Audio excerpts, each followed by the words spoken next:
Yeah, I don't know, man. I really like Stephen King. He's bad at endings. Yeah, weirdly, He isn't does he? struggle with that. He's bad at endings. I think what part of what makes him great was his cocaine addiction and his sick mind. But he would just he had this ability to just go and go and go and flesh out characters exceptionally well. Like sometimes he spends too much time. If you're looking for a quick read, he's not it. He himself has admitted, or he's mentioned, that he has been accused of diarrhea of the word processor, as he puts it. Because like each character gets this vast backstory. So by the time you get to the main, like Salem's Lot, for example, I tried to read Salem's Lot a couple of months ago in the free world, and God, I was like 6 hours in, and the main story had moved an hour, and the other 5 hours had been spent teaching me about each of my main characters. And I was like, all right, finally, I know all the pieces are in play, and I know every one of them perfectly well. I know their backstory, I know their motivations, and then they introduce a new character, and it's like, all right, I'm done.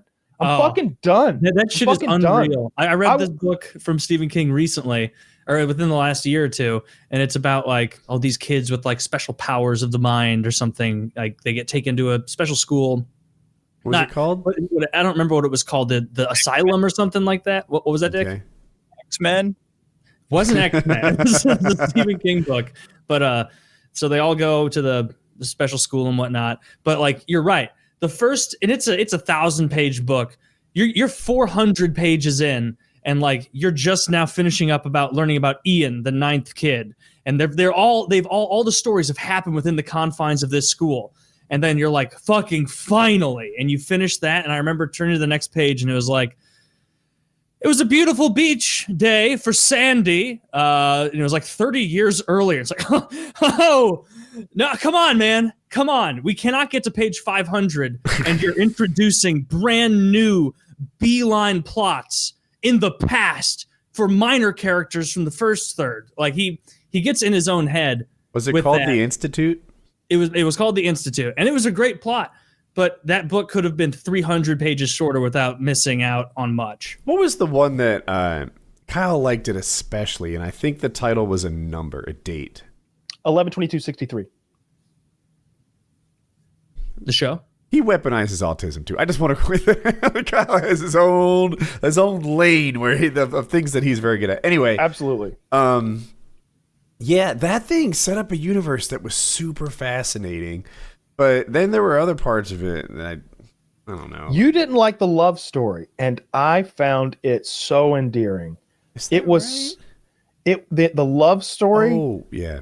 So it's the story of essentially, like I'll skip over most of it just to get to the point. It's a time traveler who's trying to prevent the Kennedy assassination, but he's not able to go to like the day before. He has to go to like 6 years before and live for 6 years in the 60s. And so while he's back there, he finances himself by continuing to teach school as he did in modern times, as well as do the whole Marty McFly thing and use his sports almanac to gamble a bit and keep himself afloat. Well, he falls in love while he's back there. And it's this beautiful love story with this damaged woman who has like her own baggage, and you come to like care as much about how his love story with her is going to end up as you do about whether or not he's going to save John F. Kennedy. You really do. You're like, fuck Kennedy. It's all about the girl. You know, like 80% of this book is not about what the book is about. Right? That's another way to view it. 80% of this book is about this guy's relationship with this woman's relationship with her ex-husband, the like neighbors figuring out where he comes from, whether or not his betting is going to be approved or disapproved by the loan sharks or something like that. You really want to know what happens if Kennedy survives, what this alternative timeline is like. That's what they set up. There's the rules of time travel in this universe are that like he walks through this door and he enters this time. I don't think he can choose the time, but he walks in there. It's a couple years before. It's the same it's always the same. He has a portal to a specific day. Yeah. I think it's 61 or 62. And he can like save someone's life, but then if he walks back through that portal, it's undone, right? So, or better yet, if you walk through it a second time, it's undone. So I go in. That's what it is. I save a life, and I go back, and it's cool. If I go in again, like to save a second life, no. You've reset to the original. You have to save both if you want that to be the case. So does he eventually have to like save his girl, but it will kill Kennedy or something? If I recall correctly, he saves Kennedy, and he's got the girl maybe, but saving Kennedy turns out to be a mistake. It was terrible for humanity, not wonderful like he thought. So he has to walk back through. He has to kill Kennedy. Yeah, he saves Kennedy, loses the girl in the process. She dies in his arms. And right. And when he goes back to see what, came of it, it turned out that changing time not only created a lesser timeline, but it also like sort of fractured reality in a way, so that the future is not only it's not just that like, oh, Kennedy lived, so Vietnam actually got real bad, and like we never, like the Cold War never ended. Like I think those things were true, but also like now we live in like 100 years of darkness, and there are like earthquakes all the time because reality is kind of tearing itself apart. Like he damaged space time, and so like mission failed. And so then he's like, maybe I just go back. And he has this one. Well, all he has to do is like go back in. This is how I would write this show. See, all he has to do is go back in and then walk back out, and it rinses away everything he did the first time. Everything he did. And he has this one thought of like, to redo it. Yeah. And he even considers like, maybe I'll go back and try to like have that relationship again. But then he's just like, shit. I'm 10 years older now. Like I was already 10 years her senior. Now I'm 20 years older. Like this isn't going to work. Oh, he doesn't bounce back with any age stuff. He's aging while he's in there. Yeah. So what year is he coming from? He's coming from like modern day. Like for when the book was written was probably like late 90s, early 2000s, something like that. After Kennedy didn't die, it got terrible fast. But not so much because of Kennedy, more because the guy who made the time machine fucked up.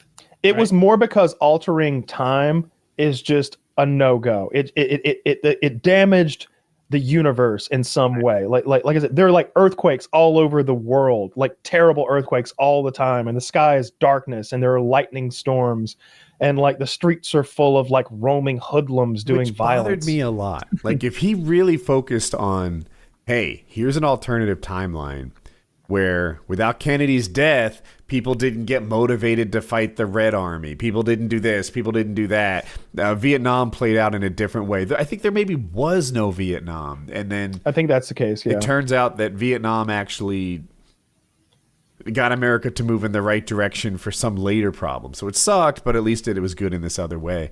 And like that I would have really liked.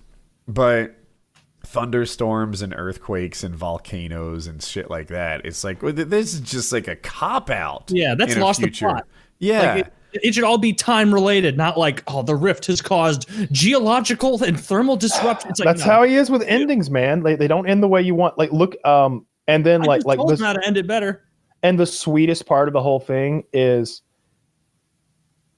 once he gets back to modern times and he resets and we're back to square one, he decides to go to the woman he loved to her, to look her up, and she's still alive, but she's very old. Gross. And he sort of sits in the audience while she's like receiving her lifetime achievement award for teaching. And it's this super sad moment where like he asks her if he can have a dance with her. She's like 80 and he's like 40. And they sort of have a slow dance at this big ball that's in her honor. And she's like, "You look very familiar. Did I teach you? Did you pipe me down about 60 years ago?" And because like because like he's reset the timeline. She's never met him before, but there's some sort of residual sort of thing there. Yeah, there's some shadow of reality that's happening there. And it's this really sad, tender moment that's beautiful. But then, like you said, the earthquakes and volcanoes and stuff was just kind of a cop-out, kind of lame, didn't care for it. I wish it had just been, oh, this timeline sucks. That would have been plenty for me. But I think they really had to hammer home that like there's no way he can go back and fix anything, and also like maybe going back and just like being with this woman would ruin reality. I think they had to like make that clear for the character so he wouldn't go back and do anything That's else. the same one where he saved a person's life, right? And he had to saved a lot battle of people, diarrhea. Yeah. Like the thing about going back and changing the past is, as the book puts it, time is trying to stop you, and the bigger the thing you want to change is, the harder time tries. So if you're just trying to, I don't know, like buy some meat in the past and bring it to the forward time to save some money on ground beef, which is what the original. That's where you're an example of time traveling. It's an example from the book. Me? Oh, okay. It's an example straight from the book because the time What machine. fucking loser. Who would do that? Well, the owner of a restaurant would. See, the time machine is in the bottom of a restaurant. You own a time machine. Get out of the restaurant business, moron. What is wrong with you? You fucking retard. Oh, how are we going to save money on cabbage? Our overheads out. You have a fucking time machine, you idiot. You have a fucking time. How about you go back and you invest in something and you can have all the meat you want? You can buy a farm back then and be Tyson. Well, instead, he goes back and buys hamburger meat for 10 cents. I hate that. So he can sell super cheap hamburgers. He does that. So fucking stupid. Yeah, he sells really high quality, great burgers, and the prices never go up. Oh man, what's this guy's secret? He's got a undulating. Dude, they spend 20 minutes on the fact that his restaurant is fantastic. I love the prices are low. We gotta go back in time and sell this meat that we bought cheap before it goes bad. Yeah, just wasting money, powering up this time machine.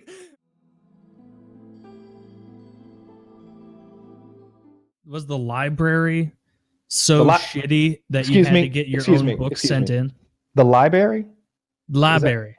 Yes. Yeah. Was the library so shit that you had to have your own books shipped in? What just happened there? Did Taylor say it right or wrong the first time?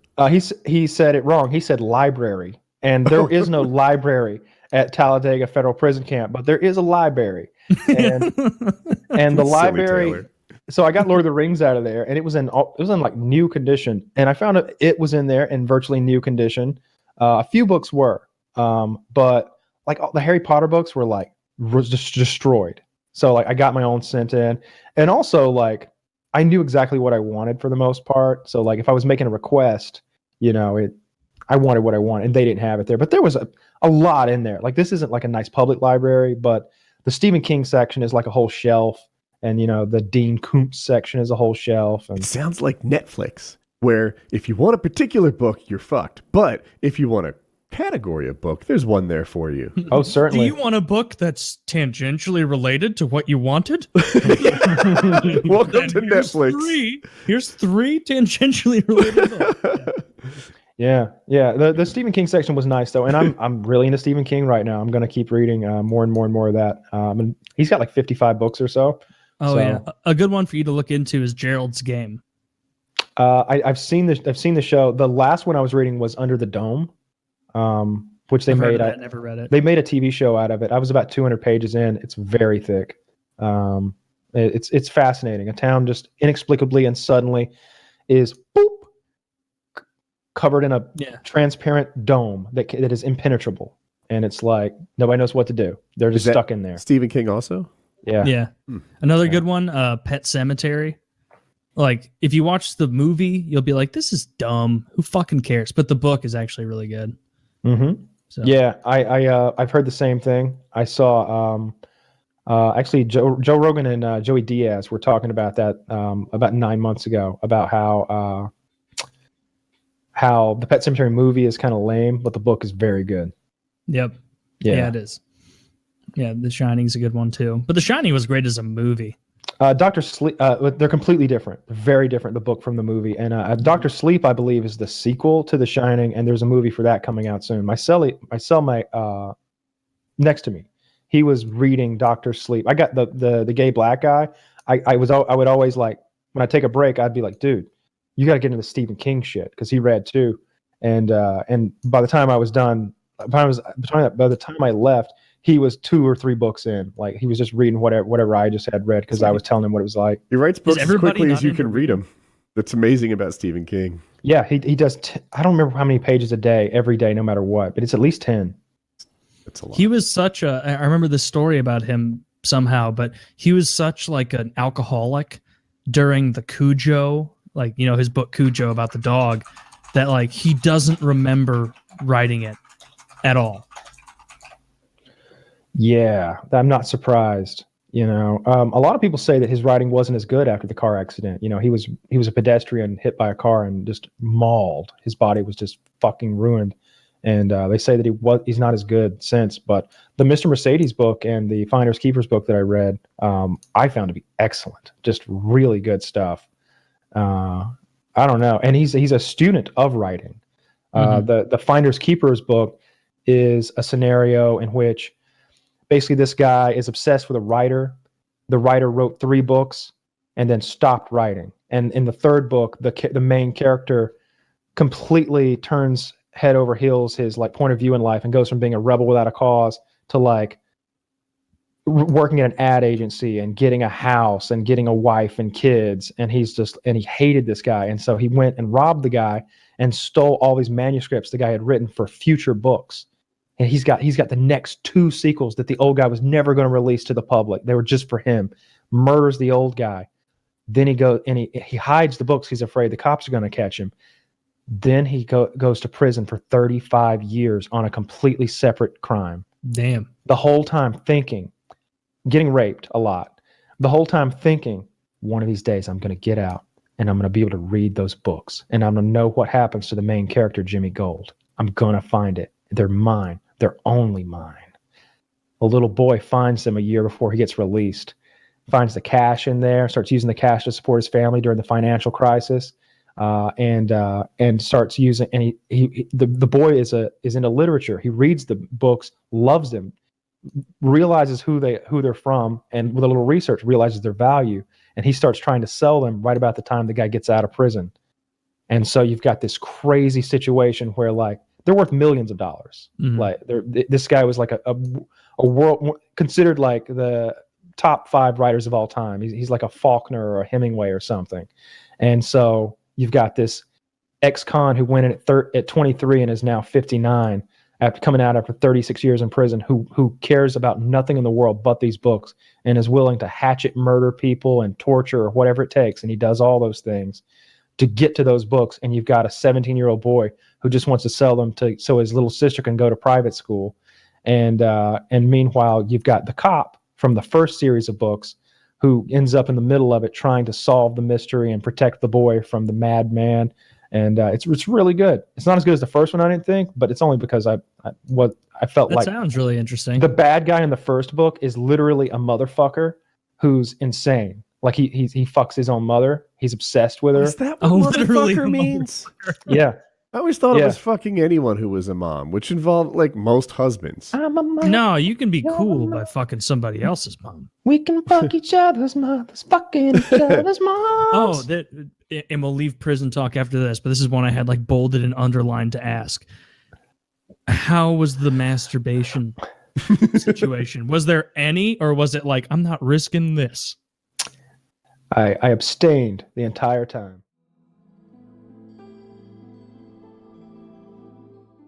Speaking of Skitty, I watched this really fucking dumb movie on Amazon last night. It's called Thinner, like thinner, fatter, like thinner, and it's based on a Stephen King book.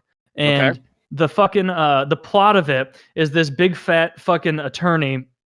I'd never read the book, so I don't know how close they got to it. But this big fat fucking attorney, who from the very first scene is so obviously in a fat suit, is walking around like being kind of like shitty to people and being skeevy in the courtroom, and he's just sitting at like a dinner with his fancy fucking friends, and he's like and like they wheel like the dessert cart around, and even like his wife and people are like no and he's doing that fat guy like, oh, just one thing like on his belly. I just need one more. And they drag him out of there. They get in the car, and then his wife starts blowing him on the way back.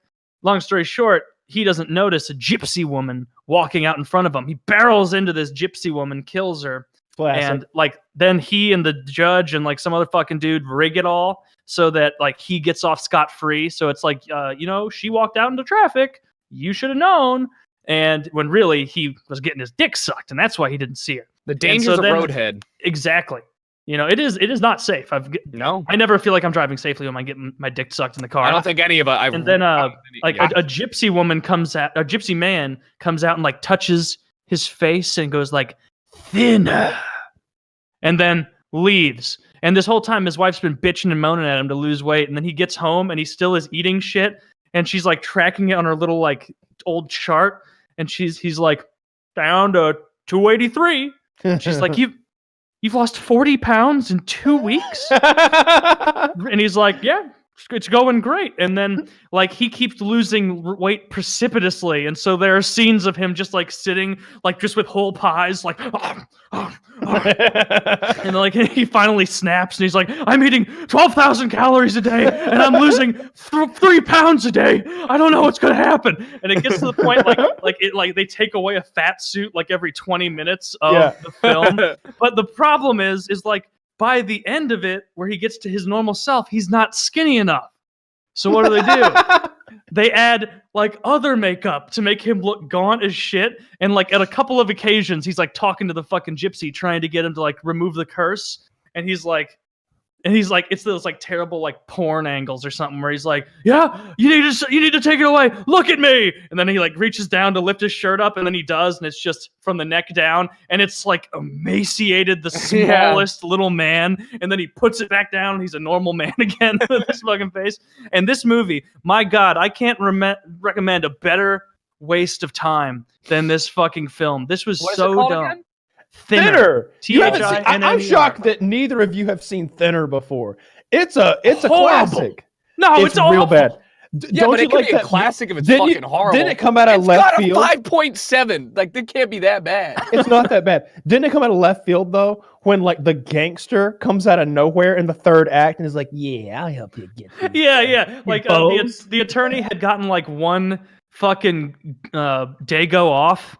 Like this greasy Italian guy who like just shows up when he's too thin to fight for himself, and he's like, "Yeah, I'll take care of him." So he goes down to their fucking hovel, shitty gypsy area, and he just starts like firing on them and killing them and poisoning their dogs. It's Joe Montana. Like I'm watching the trailer, and it does in fact look as terrible as you. And they just showed the scene. They just showed the fucking scene of him emaciated with the thing up. And he doesn't even like. It's just like he just strokes his face. And he's like dinner. Yeah, I saw JRR Martin is releasing a new book. And it's like another like bullshit backstory book or something like that. It has nothing to do with the Winds of Winter, whatever the fifth book is supposed to be. Yeah, I've stopped caring about Sixth that book. Like I've stopped thinking that it's a real thing. Like, no, there's going to be one more season of Game of Thrones, and then that's how it will end. What a fucking letdown! What an anticlimactic way for this all to end. Like it had more potential than anything in the world. Everyone who watches TV was on George R.R. Martin's side to get this done. Mm-hmm. And he couldn't fucking put his nose to the grindstone and get this shit done. Which is surprising because looking at him, he appears to be a man of great, responsibility personally and who's able to just sit there and get stuff done. I'm lying because he's morbidly obese and clearly lazy. And he's writing his own fucking fan fiction books about backstory when he should be getting this shit done. What's wrong with you? He doesn't do the things that his audience wants them to do. And then he just sort of spouts off and attacks the people who just want him to, get better. Do his job. Do your job. To do the job. You're like Stephen King is a kook. He's a kook. He's an odd guy. He wrote a book about a bunch of 11-year-old boys having sex with a 11-year-old girl. Very creepy, odd stuff. He writes macabre stories. It. And he even has interviews where they're like, "How do you do it? How do you write so many books?" And he's like, "Well, I treat it like a job." And I'm like, I'm going to get X amount of words written today, and that may take me 3 hours, or it may take me 12 hours. But no matter what, I'm not stopping until that's done because this is my job. This is what I get done. And it's like, that's really, really respectable as an author. I don't think there's been any other writer who had more movies and TV shows made from their work. Like there's a lot of like Stephen King works that you don't even realize are movies. If you like The Green Mile is Stephen King. There's so many. There are people with way better batting averages. right? Like Hank Green has 2 books and 2 movies, whereas Stephen King has like 90 books and 10 movies. I'm making that up, but I don't know who Hank Green is. I know who Stephen King is. oh, he's a YouTuber. But He well, did, well, his movies probably suck. no, The Shining, that's an old movie now, and that was based on one of his books. Yeah. It It has quite the orgy in it. The sequel to It will be coming. The movie was not good. Like I gotta say, you saw the new It? I still have. Chiz and I watched it, and we were both like first of all, Chiz and I recently watched The Conjuring together. It's fucking scary. All right, Chiz didn't find it to be as scary as maybe I had built it up to be, but you know, when you build something up, your mind can paint terrifying pictures, and The Conjuring perhaps didn't live up to those. However, The Conjuring is frightening. There are maybe 4 points in the movie where you just where I yell out loud, and I'm just like, fuck. And there's at least 4 or 5 more that are really scary. And but I wasn't scared at any point during that entire movie. The CGI was so it wasn't bad, but it wasn't scary. It when you say it wasn't scary to you, do you mean there weren't any like pop-up scares that really got you, or the entire feel of the movie didn't pull you in and creep you out? Both. The pop-up scares, you're like, all right, here it comes, and it's not even scary. And there was no like dread built up. I didn't think the scariest part of the entire movie was the fact that the girl's father was very rapey. That was the scariest thing. That was the only fear throughout the whole thing, was like, God, is he gonna fuck her? Like he's getting real grabby with this 13-year-old girl. He's like, you're still my little girl, right? What do you got in that bag? Some tampons? Oh, you're still my little girl. Is that a real thing, or are you just saying Yeah, that? No? yeah. He's like stroking her hair. He's like, yo, your hair. That sounds pretty scary. I want to jump in and say I mixed up Hank Green and John Green, just to cut people off who say I mixed up Hank Green and John Cool. Green. It's okay. Yeah. That was the only like fucked up thing in the whole movie.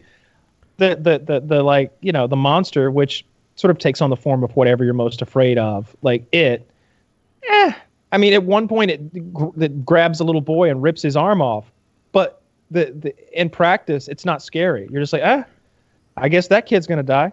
It was kind of funny. You could almost laugh at it. Like there was an SNL bit where who was it that was down in the it was that plays Session. Kellyanne Conway. It was Kellyanne Conway. She was down in the sewer. No. Hey there, it's Kellyanne Conway here. Yeah, absolutely. Because of her makeup. But it wasn't actually Kellyanne Conway. It was the same No, of course actress. not. Well, It's Saturday that Night Live, matters. yeah. You said it was Kellyanne Conway. Kellyanne Conway's been on the show, I think. Anyway, it was the same actress that plays Kellyanne Conway. What's your all-time scariest movie that you guys have ever seen? I know that's a tough one because it's hard to. The Exorcist is very fucking scary because it spends a lot of time building up that dread and establishing the characters. And when you finally get to the show, when that girl is raspily stabbing herself in the vagina with a crucifix, screaming, "Let Jesus fuck you! Let Jesus fuck you!" And the priest is like, "What the shit?" Like, that's scary to me. That movie is quite scary. The Conjuring, honestly, is one of the scariest movies. And the Ascent. The Descent. The Descent, yeah. The Descent, I find, especially when I watched it in like 2006, I want to say, when it came out in theaters. At that point in my life, I came out and I was like, that's the scariest movie I've ever seen. That's it right there, like bar none. Now, of course, I have my... Not had that impact on me. I'm sorry, that was a break. My scariest movie, because it caught me at the right time in my life, original Poltergeist. That movie, oh really? Maybe you were older when you saw it? I don't know. Rated PG? I don't think so. How much you would bet? $5. Done. All right, PayPal bet. You just lost. That movie was rated PG. I don't even have to check. Yeah. Check. You were so confident, but every so often I'm right on these, but not this time. That movie freaked me out, and I don't know. There were TVs in my house. Static was a thing that would happen on TVs back in the day. That freaked me out. All sorts of dark, like, you know, closed doors or rooms you didn't use all the time, like, you know, your parents' closet or something, became suspect, and it just, I don't know. It was the right kind of scary for where I was. Have you seen the Paranormal Activity movies? Oh yeah. I saw the first one They're in theaters. pretty good, but They are excellent. So the first one, they made it, and then who's the director? Maybe Spielberg. So they made this movie for like a super low budget. Let's call it $250,000, $500,000, something like that. Maybe $1 million, but whatever. And I want to say Spielberg saw it, and he was like, "You got the framework for an incredible movie here. Here's an extra like $1 million. We're gonna beef this up and like we're gonna make this a blockbuster." And that's what happened, if I remember correctly. And it made a ton of money, like 150 million on like $1.25 million budget, something like that. That's a very scary movie. The first one especially. There's a part where they keep hearing something up in the attic, and the husband goes up that attic ladder to check it out, and there's no music. In fact, it's silence. Like you can almost hear white noise. It's so quiet. And he's like looking up there, and the camera pans really slowly. So you want to be like, like left, right, check the whole attic in a fraction of a second, like we probably would, like, but he's just like slowly looking. So at any moment you expect something to grab him, and then he's like, what's this here? And it's a picture of the little girl of his wife, his girlfriend or whatever, when she was a little girl at like her old house, and it's burnt. And the thing was that her old house was burnt down. So and he's like, how could this even be here? And then like 6 seconds later, the invisible monster grabs her and starts dragging her screaming down the hallway. That one really scared me pretty badly. And of course, my own personal predilections to aliens mean that Fire in the Sky and The Fourth Kind absolutely horrify me. Not in that order, though. The Fourth Kind is scarier than Fire in the Sky. If you want a really, truly terrifying movie, The Fourth Kind fucked me up. I had to watch it. I haven't even heard of that one. So, you ever see that movie Close Encounters of the Third Kind? Long time ago. That's when you make contact with an alien. When you visually see one like over there. There he is. The Fourth Kind is when they take you. It's got Mila Jovovich in it. And I want to say she's like a therapist or a psychologist or something like that. And she's treating all of these various town folk who have this same nightmare about the owl. Is she super hot? Mila Jovovich is the chick from Resident Evil. She's very attractive, I think. She's got sort of a haircut down to here. Very skinny, very flat-chested, but very pretty. That's a real scary movie. Let me do this next ad roll. Oh, real quick. Your PayPal's paid.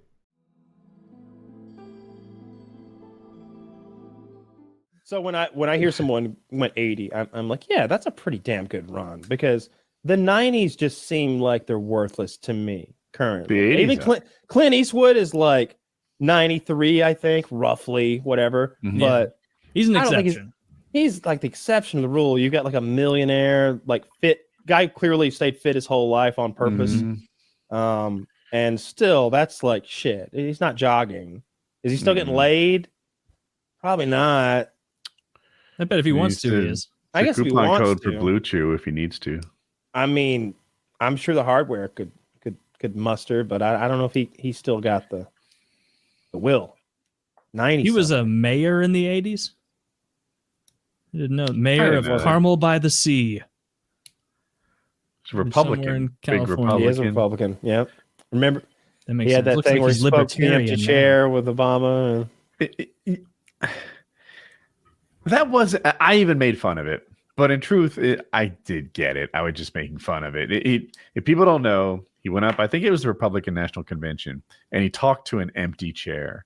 And in that, he sort of dressed down the chair about all the things that it was doing wrong. And clearly, he was pretending Obama was in the chair. Mhm. But everyone mocking him pretended that he thought Obama was in the chair, when no, he's way more with it than that.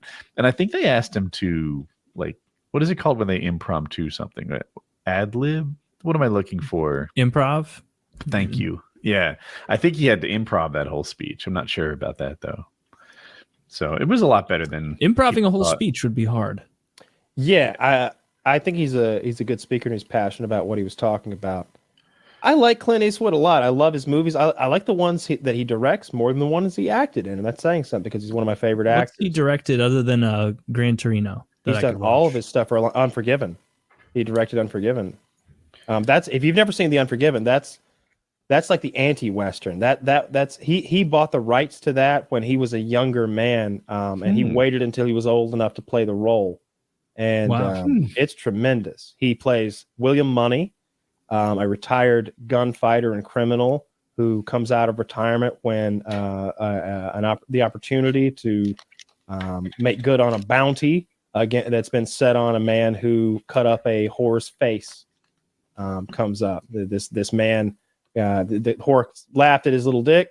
He pulled out his knife, mutilated her, and so all the other whores said, "Oh, you're not going to lynch him. You're not going to hang him. You're not even going to whip him. We got $1,000 for anybody who kills him." And word goes far and wide. And so the town sheriff is Gene Hackman at his best. Another great actor. I like him. Playing a classic Western sheriff who's done the rounds. He's been to all the big cities and seen all the bad men, as he says.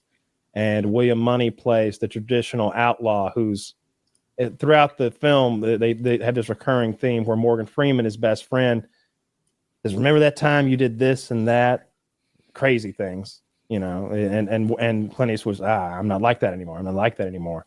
It's a great Western. It's one of my favorites. It's a different kind of Western. It's an anti-Western in a lot of ways. Like you'll see when you watch it, but I love it. It's top 3 Westerns of all time, maybe my best. The only things I put ahead of it would be Lonesome Dove, but that's a whole goddamn mini series. It's like 5 hours, 6 hours of content or something, and it wins just. I mean, it looks like Unforgiven is one of the highest rated movies of all time on Rotten Tomatoes. I can do the whole last scene. I can do the whole last scene by memory. I haven't seen it. No, I should watch it. I should watch this. It's weird seeing Clint Eastwood be 60 in his 60s in a movie from like when I was 1. He's like 50 there, and he's still around. No, he's 62 there. Oh shit. Okay. Yeah. Yeah. He was born in 1930, and this is 1992. Yeah, that's the final scene of that movie might be my favorite scene in any movie. The Godfather. No, don't rehearse it. Don't rehearse. Or, I'm not. Okay. I'm not gonna. But I was gonna say the Godfather scene where he shoots the captain of the police and what's his name, Bronzini or whatever, Italian, whatever the fuck. That scene might be my favorite scene in any movie. And then the scene where Jack is walking his wife up the stairs in The Shining, and she's like, "Stay away, stay away." That's up there too. Give me the bat. Bash your brains in. I'm gonna bash your brains in. I haven't seen that in a while, but yeah, I highly recommend Unforgiven. Tremendous Western, tremendous Clint Eastwood movie. He's good. He's good in everything he's done. I need to rewatch The Shining. That is such a fucking great movie. I love The Shining. There's a sequel to it. There was a sequel to the book, obviously written by Stephen King. I think it's called Dr. Sleep. And they made the movie too. It stars McGregor, the one that not called Ewan McGregor. Yeah. It stars him, and it's pretty good. I don't know if I. Yeah. It's pretty good. It's the one with the weird vampires who feed on children. That's the sequel. And Danny, the child from the Shining, he's all grown up. He's Ewan McGregor, and he still has the Shining, the like mental abilities or whatever. And wait, is this new or is this old? Yeah, it's new. It's like less than 5 years old, probably around 2 or 3 years old. I feel like I would have heard about a Shining sequel that if it was really good. I think it's called Dr. Sleep. It's pretty good. You know how Stephen King adaptations go. It's not the masterpiece that The Shining was, but it's a decent movie. I just like that. If you want to see a child get talking about murdered. Like the last scenes of movies, like the last scene of The Shining, where it has that very like warbled, distorted, timey music, and it's slowly zooming in on the group photo that has Nicholson there. That does such a tremendous job of just like unsettling me and making me feel like oh, this is wrong. Like this is like there's something about it's great. That movie does such a great job making you feel unsettled. The bar scene is a classic for a reason. Like that dialogue is perfect. You feel so unnerved and the bathroom on edge. Scene. The bathroom scene I like more. The bathroom scene with the two of them. That one's a little more intense, yeah. Are you aware that your son has brought a ninja into the scenario? Yeah.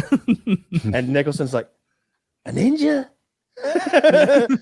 And he's like, in his posh for a second. Yes, serious. A ninja. and they're not saying ninja. They're talking about that carekeeper fella. And I don't want to spoil the movie for anyone who hasn't seen The Shining. It's either the best movie that's ever been made or the second best. It's one or the other.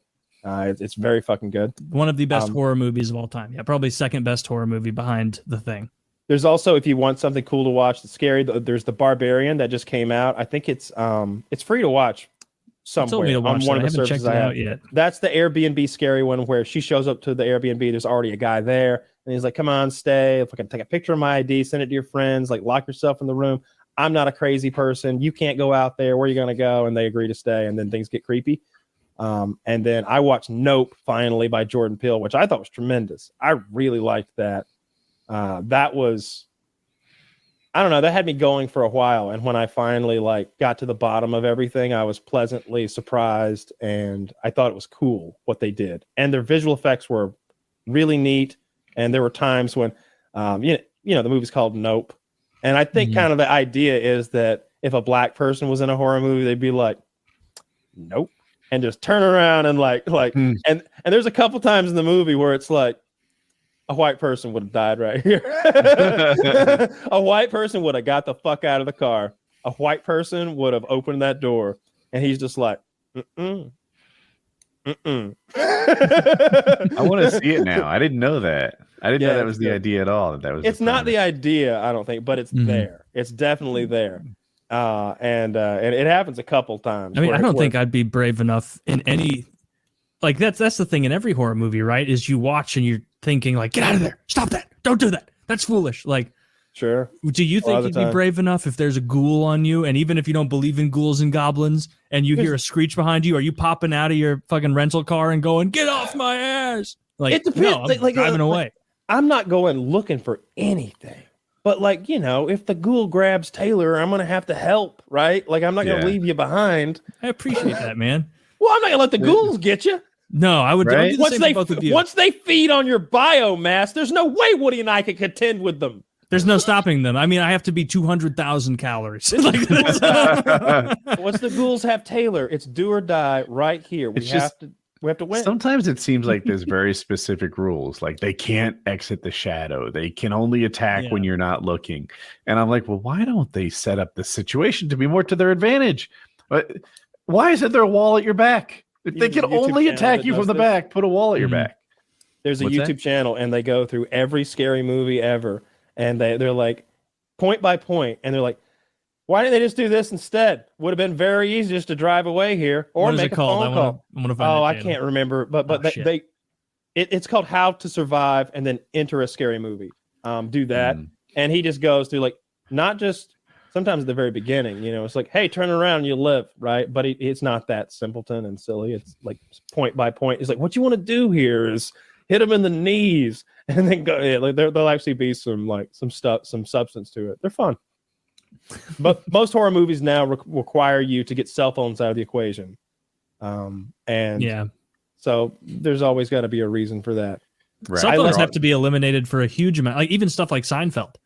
Like cell phones would have ruined most Seinfeld episodes. I think The Ritual is another good movie. That's on Netflix. I've seen it. If we're doing scary movies. Yeah, I liked it. And The Burbs, if you want a feel good scary movie that's family friendly. The Burbs with Tom Hanks and Corey Feldman. Okay. That has to be an old movie. It is an old movie. The Burbs. Very good movie. Corey Feldman. I wonder what happened to him. What's up with him? He was doing all that whole tour last year, talking about the pedophiles in Hollywood that touched him. But wasn't the tour raise money? And I'll tell you who it was. Yep. We did one of those things. Raise money. Yep. No, he finally named the guy. I remember he named it, and I was like, oh, okay. So he does that, and he produced this. Okay, cool. All right, and that was it.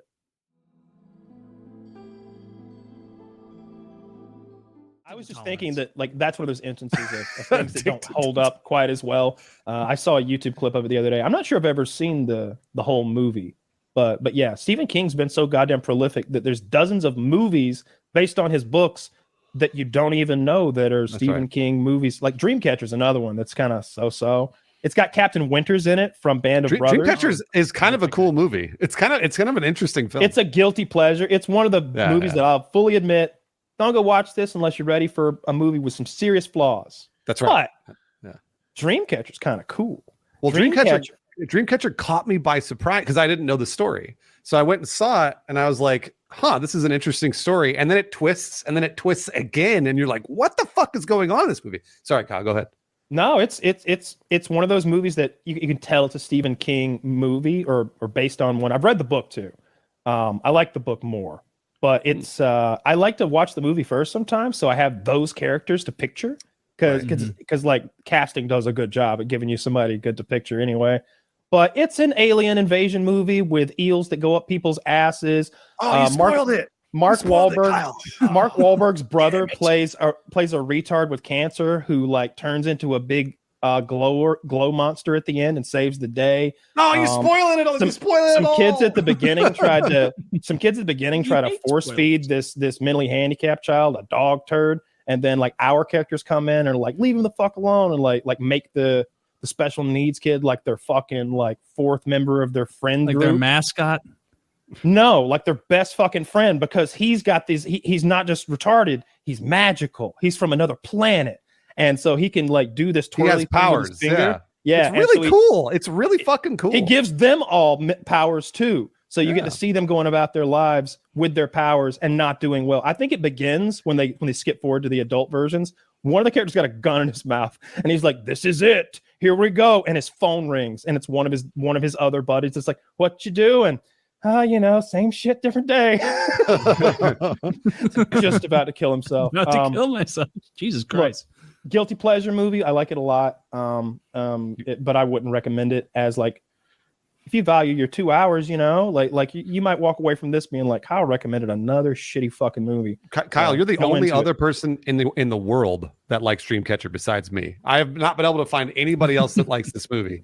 And, I mean, look at the cast. Look at that cast. It's not popping out of my head right now, but you've got old black man with the spots on his face.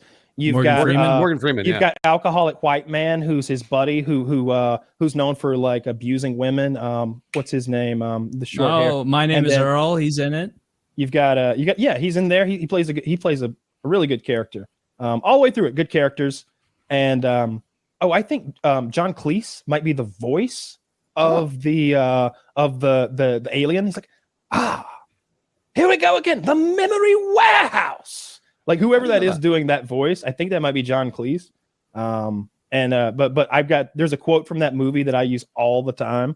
Whenever I think you're not Jonesy.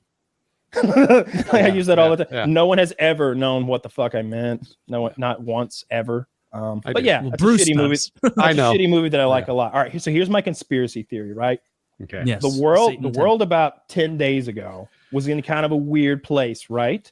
With I know Turkey's had a bunch of issues there. They've got issues with Greece, and I was reading like a month ago about 10 reasons why Turkey is about to invade Syria again.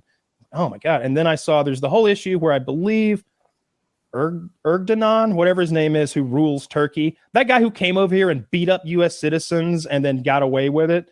Remember when the protesters tried to protest against Erdogan or whatever, and his Secret Service like field goal kicked Americans in the face, and we didn't do shit. There's a great picture of one of them with his like boot drawn back to kick an American in the face, a big fat bald American crawling on the ground, and the Turkish Secret Service is about to boot him right in the mouth. There's a tipped rascal in the background.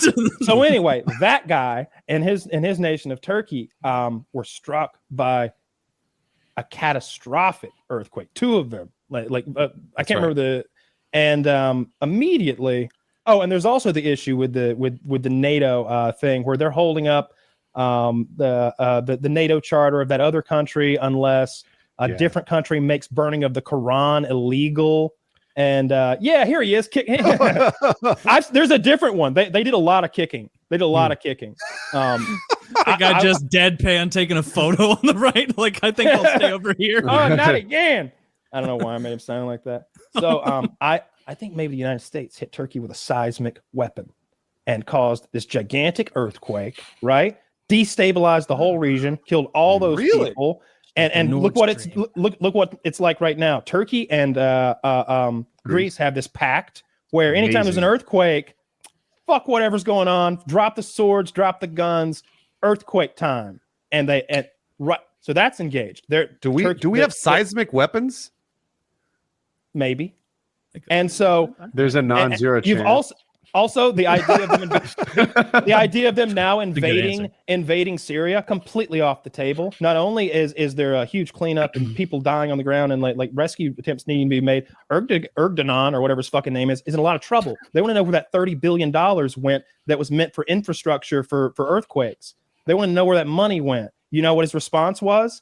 He turned social media off in his country, all of it, during the earthquake rescue. So that's what's going on there. Meanwhile, I doubt they're going to be so crotchety about whether it's legal to burn a Quran or not, because they're probably going to want as much support as they can get. They don't want to be too crotchety right now with NATO. So that's my conspiracy theory, that the United States was like, oh, you're going to cut. We got to get a good thing going over here with Russia and Ukraine, and everybody's getting together. You're really flying the ointment.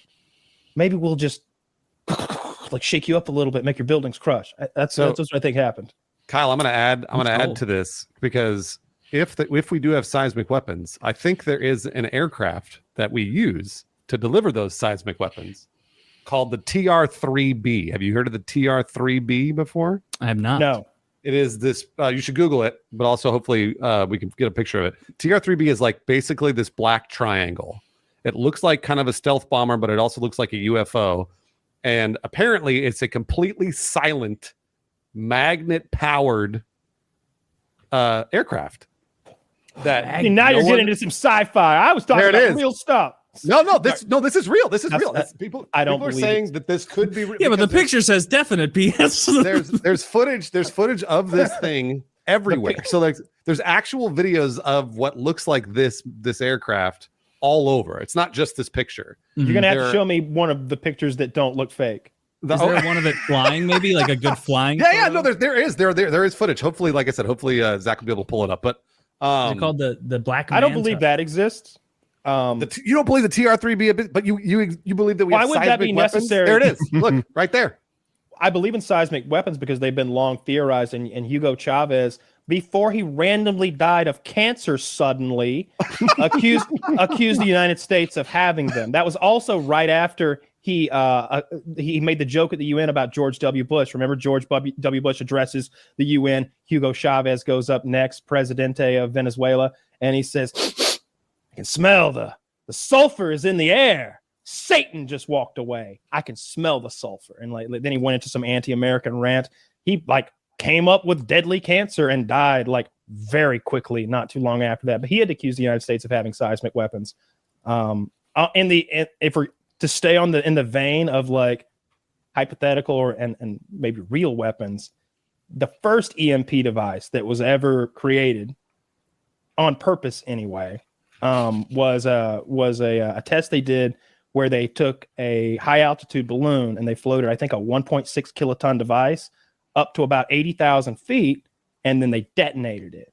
And then they measured the electromagnetic pulse that was created. When you do it so high, it's got an incredible radius of impact.